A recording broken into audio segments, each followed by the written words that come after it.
Gənc müğənnilərdən kimi dinləyirsiniz?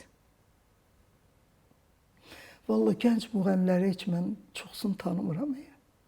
Siz deyin, mən deyim də. O olacaq mənim sevdiklərim. Yox, deyin, mən deyəcəm ki, sevirəm ya sevmirəm. Bu qədər düşündünüzsə, artıq deməli heç kimi Yox, dinləmirsiniz. yəni var müğənnilər, indiki gözəl müğənnilərimiz var.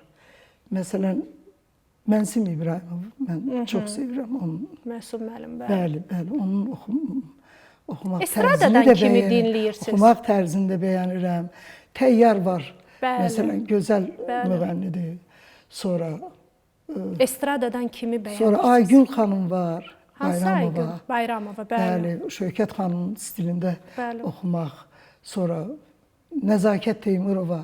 Məsələn, o mənim yadımda qalıb ki, Rast muğamını çəkiləndə o gözəl şöbə oxudu. Rast muğamının şöbəsini. Nə bilim, o qədər xoşuma gəldi ki, onu oxumağı. Məsələn, Estradadan kimi bəyənirsiniz? Estrada müğənni. Estrada ən birinci Mübariz Tağıyev. O heç də. O heç. Çox xoş deyirəm onu oxumağını.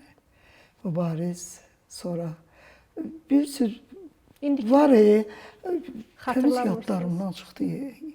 Necə deyim sizə? Evi yoxdur, evi yoxdur. Sonra Estrada, elə götürək elə bizim bacıoğlu Rəşadı. Rəşad İlyasov. Rəşad, bir söz Rəşad yaxşı gəl. Mən demişəm o gəlsin, o oxusun.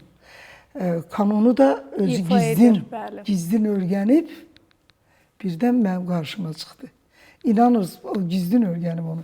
Mən onu gizlətmirəm, yəni deyirəm. Amma nə yaxşı ki, kanun çalıb. O qanunu götürüb çalır, o ilə bir yerdə ifa edir. Bəli. O gözəl türk mahnılarını doğrudan mənimsəyib və haqqını verir türk mahnılarının. Mən onu heç vaxtı deməyə bilmərəm. Gözəl müğənnilər var. Adları sadəcə yadımdan çıxır. Mən ona görə deyirəm, mən deyim ki, sevirəm onları. Yox, mən onu deyə bilmərəm. Ya sevmirəm. Mən onu deyə bilmərəm. Birdən deyərsiniz ki, sevmirəm. Mən də onu verəcəm efirə. Ona görə ən yaxşısı deməyim. Deməyəsiniz, yaxşı.